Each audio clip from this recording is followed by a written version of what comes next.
Hello, I'm Lisa Honig-Buxbaum, CEO and founder of Soaringwords. Welcome to Soaring into Strength. Since 2000, I've spent thousands of hours visiting children, families, and adults in hospitals throughout the world. The Children's Hospital of Philadelphia, CHOP, is ranked the #1 pediatric hospital in the United States. Children and teens come from all over the world to receive treatment here when their local hospitals are unable to help them. I remember first meeting Dr. Chris Feutner, Director of the Department of Medical Ethics and Director of Research for the Pediatric Advanced Care Team, after he spoke to our Masters of Applied Positive Psychology class about his experiences with families whose children or teens have cancer. Many of Chris's patients have severe neurological impairments that often lead to shortened lives, something that is hard to think about and talk about. For this reason, Chris has brilliantly unpacked the notion of monolithic hope to help the children, teens, and the families he cares for to weather the ups and downs of serious medical challenges with realistic hope intact all along the journey. He defines monolithic hope as big and blossoming, the hope that everyone is thinking about and hoping for, that the child or teen will be cured and that long-term survival is assured. And the biggest hope of all, that perhaps tomorrow they will wake up and all of this horrible mess will go away. Dr. Feutner teaches us that when setbacks or bad things happen, patients and families need to be able to reframe the situation, to look for a small breath of hope, rather than focusing on all the things that a person cannot do at this time.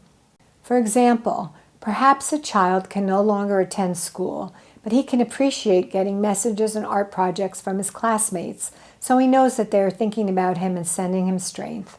Another teen cannot go home from the hospital. Naturally, this unexpected turn is a big setback for her and her family, so focusing on the question, what can we hope for now, enables them to stay focused on helping their child have the best life possible at this time, instead of subjecting her to things that may no longer be possible. Dr. Feutner would ask this family what would be a special hope that they still have for their daughter.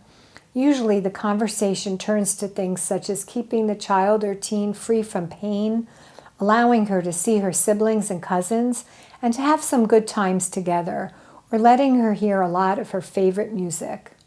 Here's a story about someone whose many small breaths of hope led him to lead an incredible life in spite of catastrophic challenges. In 1952, Paul Alexander contracted polio when he was 6 years old. He became paralyzed from the neck down. He spent the next 70 years in an iron lung, a machine that was common during the polio epidemic.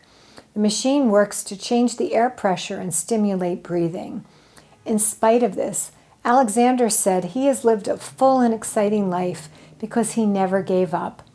Alexander recalls that when he was younger, a therapist once promised him a dog if he could build up the strength to breathe on his own for a full 3 minutes.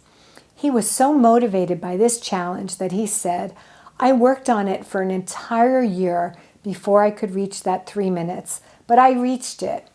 Eventually, Alexander continued to build lung capacity and strength until he was able to gulp or take in air for several hours at a time. These incredible strides allowed him to leave the confines of the iron lung during the day and accomplish more than anyone thought was possible for him. He went on to graduate from college, law school, and enjoyed a 30-year career as a courtroom attorney. I'm sending you strength and love. Soaring Words is the power to heal.